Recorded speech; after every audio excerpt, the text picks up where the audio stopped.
அண்மை செய்தியை பார்த்துக் கொண்டிருக்கிறோம். போதைப்பொருள் கடத்தல் மன்னன் ஜாஃபர் சாதிக்கின் 2 கார்கள் பறிமுதல் செய்யப்பட்டிருக்கின்றன. டொயோட்டா ஃபார்ச்சூனர் மற்றும் இனோவா கார் பறிமுதல் செய்யப்பட்டிருப்பதாக தகவல் வெளியாகி இருக்கிறது. பறிமுதல் செய்யப்பட்ட கார்கள் இரண்டும் NCB அலுவலகத்திற்கு கொண்டு வரப்பட்டிருக்கின்றன. போதைப்பொருள் கடத்தல் மன்னன் ஜாஃபர் சாதிக்கின் 2 கார்களை NCB பறிமுதல் செய்திருக்கிறது. ஜாஃபர் சாதிக்கின் டொயோட்டா ஃபார்ச்சூனர் மற்றும் இனோவா கார் பறிமுதல் செய்யப்பட்டிருக்கிறது. பறிமுதல் செய்யப்பட்ட 2 கார்களும் சென்னை NCB அலுவலகத்திற்கு கொண்டு வரப்பட்டிருக்கிறது.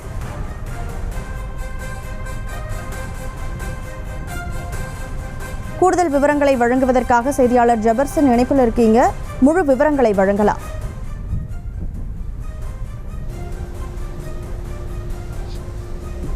கனிமொழி, போதை கடத்தல் மன்னன் ஜாஃபர் சாதிக் தொடர்ச்சியாக 8 மணி நேரத்திற்கு மேலாக NCB மண்டல அலுவலகம் அயப்பாக்கத்தில் இருக்கக்கூடிய மண்டல அலுவலகத்தில் வைத்து விசாரணையானது நடைபெற்று வருகிறது.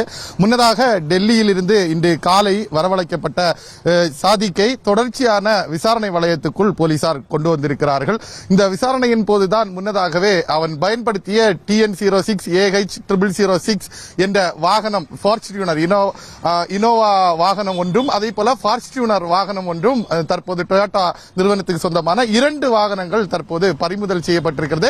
பறிமுதல் செய்யப்பட்டிருக்கக்கூடிய 2 வாகனங்களும் இங்கு NCB மண்டல அலுவலகத்திலேயே நிறுத்தி வைக்கப்பட்டிருக்கிறது. இதே போல அவருடைய கூட்டாளிகள் சிலரையும் இங்கு NCB அதிகாரிகள் வரவழைத்திருக்கிறார்கள். தொடர்ந்து விசாரணையானது தீவிரப்படுத்தப்பட்டிருக்கிறது. முன்னதாகவே பல கோடி ரூபாய் மதிப்பிலான போதைப் பொருட்களை இங்கிருந்து வெளிநாடுகளுக்கு கடத்தி விற்பனை செய்தது பல கட்ட விசாரணையில் அம்பலமாகியிருந்த நிலையில்தான் தற்போது பொருட்களை அவருக்கு இதன் மூலமாக சாதிக் சம்பாதித்த பொருட்களை உடைமைகளை கைப்பற்றும் பணியில தான் தற்போது NCB அதிகாரிகள் ஈடுபட்டிருக்கிறார்கள். முதல் கட்டமாக 2 கார்கள் தற்போது பறிமுதல் செய்யப்பட்டிருக்கக்கூடிய தகவல் நமக்கு கிடைத்திருக்கிறது. அந்த கார்களும் இங்கு நிறுத்தி வைக்கப்பட்டிருக்கக்கூடிய காட்சியை நம்மளால் பார்க்க முடிகிறது.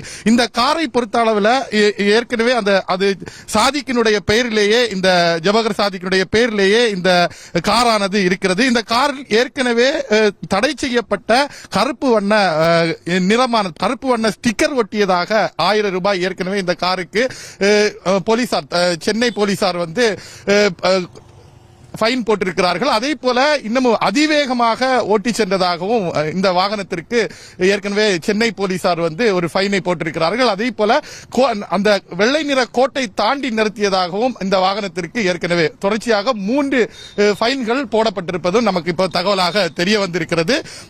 ஜாஃபர் சாதிக்கினுடைய இந்த கிடுக்கிப்பிடி விசாரணையில் தொடர்ச்சியாக தற்போது அவருடைய வாகனமும் அவனுடைய 2 வாகனங்கள் பறிமுதல் செய்யப்பட்டிருக்கக்கூடிய தகவல் தற்போது மேலும் பரபரப்பை ஏற்படுத்தி இருக்கிறது. அவனுடைய சொந்தமான வீடு மயிலாப்பூரில் இருக்கக்கூடிய வீட்டில் பல கட்ட சோதனைகள் ஜாஃபர் சாதிக்கினுடைய வீட்டில் நடைபெற்று வந்தாலும் அவன் பல்வேறு இடங்களில் குடியிருப்பு பகுதிகள் நிறைந்த பகுதிகளில் அவன் தொடர்ச்சியாக வீடுகளை குடூனாக பயன்படுத்தி வந்த அதிர்ச்சி தகவல் கிடைத்திருந்த நிலையில் அங்கும் NCB அதிகாரிகள் தொடர்ந்து சோதனையை முன்னெடுத்திருந்தார்கள். இந்த நிலையில் தான் தற்போது யார் யாரெல்லாம் இதில் கூட்டு சேர்ந்திருக்கிறார்கள், இதில் அரசியல் பின்புலம் இருக்கிறதா அல்லது இவனுக்கு தொடர்ச்சியாக திரைப்பிரபலர்கள் யாரேனும் இதற்கு உடந்தையாக செயல்பட்டிருக்கிறார்களா என்பதெல்லாம் தொடர்ச்சியான விசாரணை நடைபெற்று வருகிறது. அடுத்த கட்டமாக இங்கு விசாரணை முடிந்த பின்னர் இங்கிருந்து நேரடியாக அவன் தொடர்புடைய வீடு அல்லது அலுவலகங்கள் அங்கு நேரடியாக கொண்டு சென்று விசாரணையை அடுத்த கட்டத்திற்கு நகர்த்துவதற்காக NCB அதிகாரிகள் தீவிரப்படுத்தி இருக்கிறார்கள். குறிப்பாக டெல்லியில் இருந்து வந்திருக்கக்கூடிய NCB அதிகாரிகள் தான் தற்போது இந்த விசாரணையை அதிக அளவில் தீவிரம் காட்டி வருகிறார்கள். காரணம், இங்கிருக்கக்கூடிய அதிகாரிகள் விசாரணையில் இவனுக்கு உடந்தையாக செயல்பட்டதாக சில தகவல்கள் பரவி வந்த நிலையில் தான் தற்போது டெல்லி அதிகாரிகளே நேரடியாக இங்கு வந்து சாதிக்கை வைத்து விசாரணையை முன்னெடுக்கிறார்கள். அதே போல அவன் தொடர்புடைய நண்பர்கள், அவர்களுடைய இல்லங்கள், அவர்கள் சார்ந்த இடங்கள் என அவர் சார்ந்த அலுவலகங்கள் என அனைத்து பகுதிகளிலும் அடுத்த 2 தினங்களுக்கு இன்னமும் இந்த விசாரணையை தீவிரப்படுத்துவது, அவர்கள் இதன் மூலமாக சம்பாதித்த பொருட்கள், அதே போல உடைமைகள், வீடுகள், நிலங்கள், அலுவலகங்கள் அனைத்தையும் NCB அதிகாரிகள் கைவசம் எடுத்து அடுத்த கட்டமாக இதையெல்லாம் அரசுடைமை ஆக்குவதற்கான முயற்சிகள், வழக்கில் சேர்ப்பதற்கான முயற்சிகள்ல தீவிரம் காட்டி வருகிறார்கள். கனிமொழி, ஜாஃபர் சாதிக்கின் 2 கார்கள் பறிமுதல் செய்யப்பட்டிருக்கின்றன. களத்திலிருந்து விவரங்களை வழங்கியதற்கு நன்றி ஜபர்சன். செய்திகளை உடனுக்குடனும் துல்லியமாகவும் தெரிந்து கொள்ள சப்ஸ்கிரைப் பண்ணுங்க.